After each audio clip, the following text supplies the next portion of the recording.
Bem, sejam bem-vindos a mais um vídeo de validação. Hoje é a unidade 6, né? Vamos falar sobre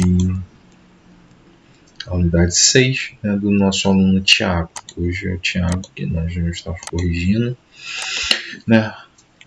A gente dá início, né, mais uma a parte final do nosso curso. Estamos dando início, né, à parte de medição e controle. Essa unidade ela é bem simples, ela é bem, assim, muito mais questão profissional, né, do dia a dia, de procedimento, de elaboração de procedimento, que isso vai de cada corporação, vai de cada, né, empresa, vai de cada planejador, de como fazer, né, vai muito mais do seu dia a dia, da sua rotina de trabalho, do que eventualmente da ferramenta. Porém, a ferramenta ela te auxilia nessas funções, né? E hoje a gente vai estar demonstrando algumas atividades que podem ser usadas no seu dia a dia de trabalho para elaborar procedimentos, para facilitar, né, meios corporativos e tal. E hoje a gente vai trabalhar essa forma de medição e acompanhamento dos nossos projetos, né? Então, vamos dar início, né? Vamos verificar, primeiro requisito, como sempre, atualização do nosso projeto. A atualização do nosso projeto, né, do Tiago. Vamos lá, unidade 6, Tiago. Aqui, unidade 6 do Tiago. Foi executada. Vamos abri-la. Perfeito, está aberta. Né? Vamos dar um check aqui. Verificou, né? A gente pede, né, nessa unidade para serem criados indicadores, né? Uma espécie de indicador de moral e de desvio da empresa. São os três campos que foram solicitados, né?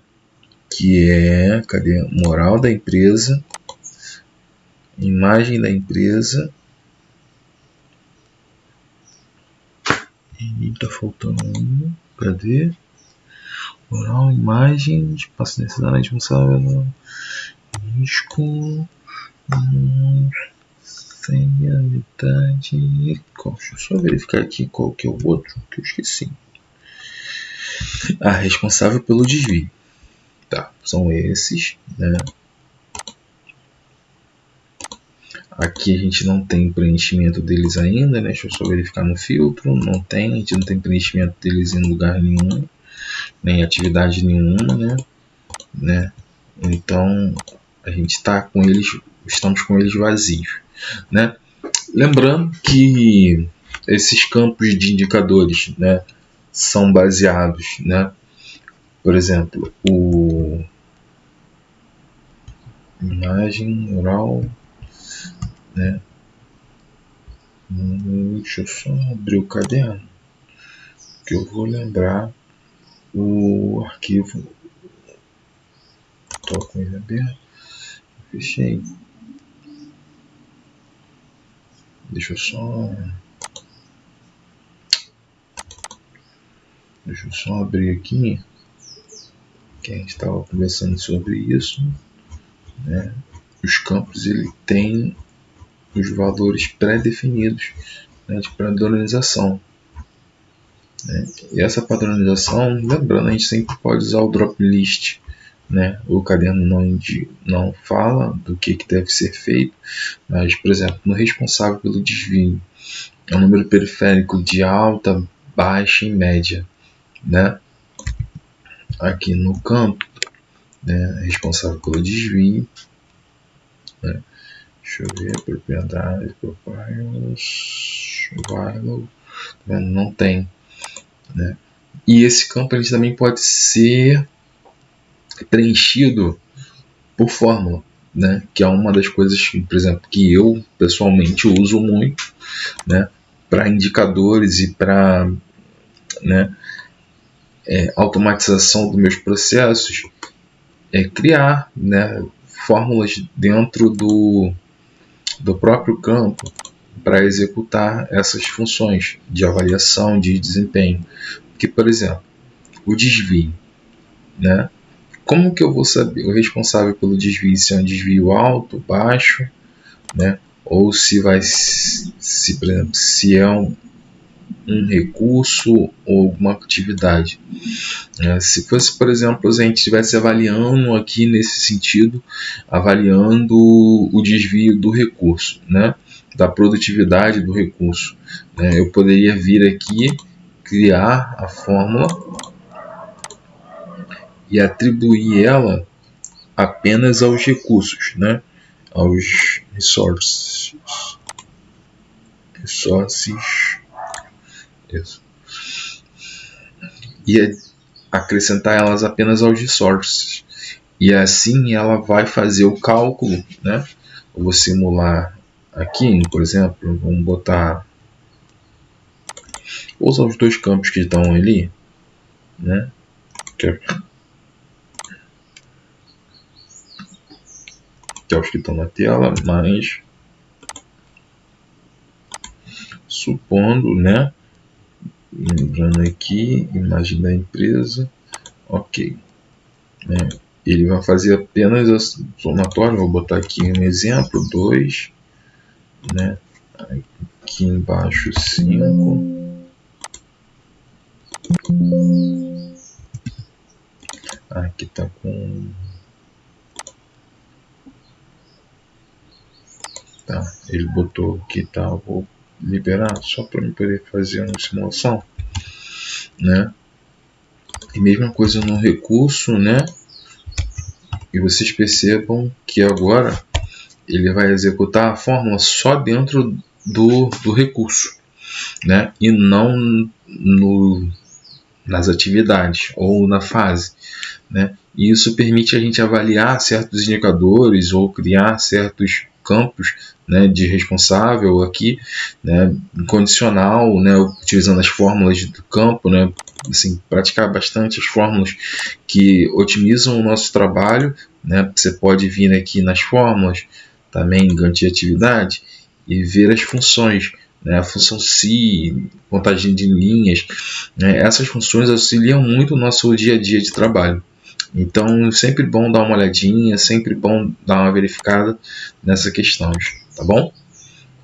Fora isso, os campos foram criados, né? Vamos voltar aqui, né? O módulo 600, né? O módulo 600 do plano de trabalho foi criado, que é né? Ele foi feito, desculpa o barulho, né? Mas ele foi feito para ser usado na performance input, né? Para preenchimento dos dados. Então, o módulo existe, né? Foram ajustados os parâmetros de distribuição. Vamos voltar lá no Spider e agora a gente vai olhar os parâmetros de distribuição dos nossos usuários, né? O inbox e o outbox, né? Aqui o Thiago ele já ajustou para a pasta da turma de atividades de entrada e saída, né? Entrada e saída, direcionando. Lembrando que nós podemos criar vários diretórios, não só aqui, né? Podemos colocar também o e-mail, né? Para ser distribuído por e-mail, né? Distribuído por e-mail por participante ou por quem vai irá preencher, quem vai ser o responsável. Por didática, nós estamos utilizando uma pasta comum da empresa, comum da corporação, né? A fim didático, mas você pode direcionar para qualquer pasta, qualquer entrada, qualquer saída do colaborador, né? Até mesmo a entrada e saída na mesma pasta. Assim que você definir um dia de procedimento, né? E isso tudo vai ser falado no nosso procedimento de trabalho, do plano de trabalho, que vai ser visto mais à frente, né? As responsabilidades do pacote foram distribuídas, foram atribuídas responsabilidades no pacote. Vamos voltar aqui no módulo.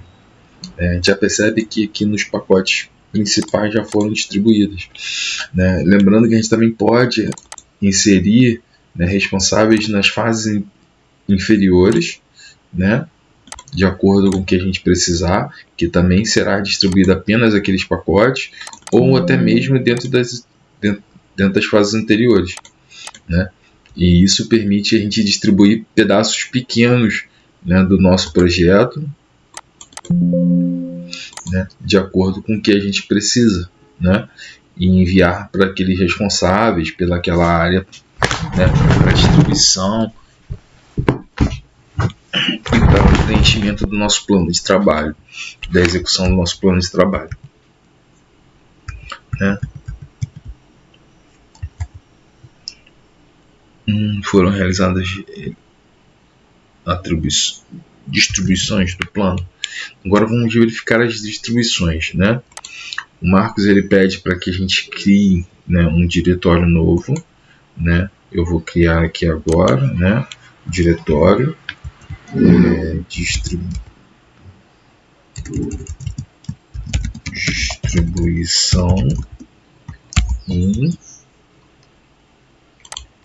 e uma distribuição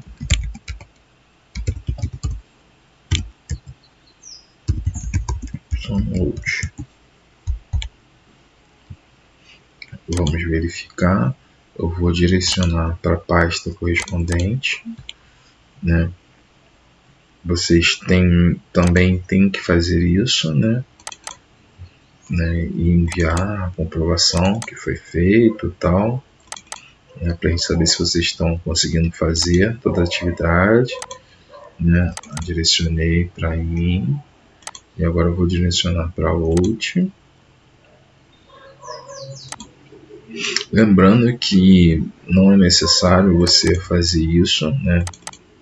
Criar uma pasta tal, você pode usar uma pasta corporativa da rede, né, da sua intranet, de acordo com o que você necessitar, de acordo com o que você precisar, né? Aí voltando à verificação, né, os requisitos, foram feitas distribuições para os usuários? Sim, né? Aqui só tem uma questão de nome, tá vendo? O usuário 1, 2, 3 está confundindo por conta do Júlio, mas está aqui, está elaborada, está feita, né? A versão tal, tudo corretamente. Eu não vou abrir os relatórios, posso até abrir aqui, né? Abrir aqui do Thiago, tá vendo? Né? Todos as duas emissões emitidas, né? Os recursos, né, alocados, distribuição, trabalho direto, trabalho indireto, né, foram enviados, né, o que seria o responsável pela logística, né, o diretor de logística ou o diretor de execução, né, da obra. Então, assim, foram feitos, né, se eu fizesse a distribuição aqui agora, né, apareceria o terceiro usuário, porque a gente está enviando, eu coloquei mais um, né, que ele receberia, por exemplo, a parte específica do responsável de diesel, né, por fornecimento de diesel, então ele também receberia o plano de ação, né, isso facilita para a gente distribuir por fornecedores, né, todo mundo, o diretor recebe o plano geral, né, e cada fornecedor recebe o seu plano de fornecimento, plano de controle. Isso é interessante para a gente acompanhar, né, nossa produção todos os dias. Foram produzidas e distribuídas medições para os 4 meses. Né, o plano de trabalho aqui não foi produzido para os 4 meses porque no caderno não solicita isso. Né, isso aqui é uma falha que a gente tem que corrigir, né, da nossa avaliação, mas era um requisito do anterior. Né. Foram encontrados os relatórios de Windows Word, né, de Word, né, de avaliação. Opa, desculpa, abri a turma errada. Vamos lá nas atividades, no Thiago, né, não tem os relatórios de Word nem de procedimento. Calma aí que tá aqui na frente. Text. Não, tá. Não. Então, o que o Thiago ficou faltando, né, os relatórios de Word, Eu vou até dar uma verificada se tem isso, a solicitação, também não tem, a descrição e o procedimento. Né? Às vezes pode ter sido uma falha nossa na hora de redigir o texto, mas eu vou dar uma olhada verificada novamente na questão da solicitação do procedimento. Mas o procedimento tem, dizendo que a gente tem que elaborar um procedimento. Cadê? Deixa eu lembrar onde está. User.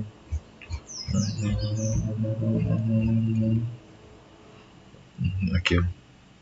Essa unidade deve produzir um preenchimento para um procedimento de trabalho, plano de trabalho, em texto, diagramação, sequenciamento, simulação, né?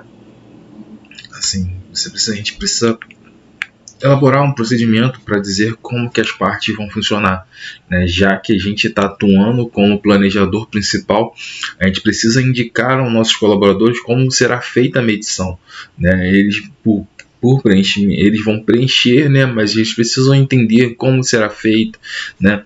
E vou aproveitando esse gancho, é importante a gente, quando a gente fala aqui, por exemplo, de volume, né? Sempre colocar também a questão da unidade, né? Assim, referenciar sempre a unidade para poder a gente indicar para os nossos participantes o que eles estão medindo, né? Para os nossos colaboradores o que eles estão avaliando. Não é porque a gente consegue ver em algumas unidades, por exemplo, eu trabalhei em uma montagem eletromecânica que a gente tinha a medição por peso, mas a minha equipe media por metro quadrado, né, por metro linear de tubulação lançada no pipe rack. Então isso fica muito confuso na hora de que a gente recebe esse material. É sempre bom alinhar o procedimento com as nossas expectativas e aquilo que a gente quer receber de informação. Porque às vezes no campo, a pessoa que vai estar nos auxiliando ou, né, emitindo o relatório não sabe como que a gente está medindo, né, ou como é a forma de contratual de medir. Por exemplo, a gente está falando aqui de diesel, né? Então a medição, deixa eu apagar aqui, diesel, né? O diesel, vamos botar aqui aquisição para o uso de diesel, né? Seria o consumo de uso, né? Então aqui a gente vai botar o que? Em litros, né? Quantos litros eu tenho que né, comprar naquele período? Quantos litros de água eu tenho que fornecer naquele período? Quantos litros de diesel, né? Qual o espaço necessário que eu vou precisar, né, naquele período, né? Qual o financiamento, qual é a verba que eu preciso naquele período. Então são unidades de medidas diferentes e a gente precisa sempre indicar qual a unidade que a gente vai estar avaliando, né? E assim, isso é sempre bom a gente colocar, principalmente no procedimento, o que vai ser avaliado, quem vai avaliar, né? Quais são os requisitos de avaliação, né? Quais são que a gente precisa ter no plano, né? Aqui principalmente que é a logística, né, de fornecimento, de prazo, qual a folga que a gente tem, né, para poder emitir. Isso tem que estar bem descrito no nosso procedimento. O Thiago não entregou o procedimento, né, o procedimento está pedindo, mas eu acho que é isso. Assim, demais, foi tudo certo, né? Thiago executou o trabalho, Thiago já é experiente na área, e Thiago já está acostumado com emissão de relatórios, de medição, essas coisas. Então, assim, a gente entende, né, que isso é voltado mais para estudante e muitos não têm conhecimento dessa parte de medição, de acompanhamento de obra. Nessa parte a gente não está replanejando, a gente está apenas colhendo os dados para fazer uma análise posterior. E é importante que esses dados venham para a gente, né, como planejador, de uma forma concreta, um dado, né, sólido, né, com bastante conteúdo, com bastante base, para que a gente não planeje errado ou que a gente tome decisões ou indique decisões de forma equivocada futuramente. A gente vai começar a trabalhar com parte de controle, né, nas próximas aulas, e é onde que a gente começa, assim, é onde que verdadeiramente, né, vamos botar um ditado popular, onde que o bicho pega, né, o filho chora e a mãe não vê, onde que a gente tem toda a parte de análise, toda a parte de desenvolvimento, e a gente vai começar a trabalhar agora uns indicadores, trabalhar, né, evolução gráfica do projeto, comparações, medições, e aí a gente começa a avaliar algumas coisas de detalhes do projeto, né, questão de replanejamento, questões de avaliação do nosso planejamento em si, né, tanto da execução quanto do planejamento que a gente automaticamente fez, né? Então é isso, tá bom? Até a próxima. Vamos lá.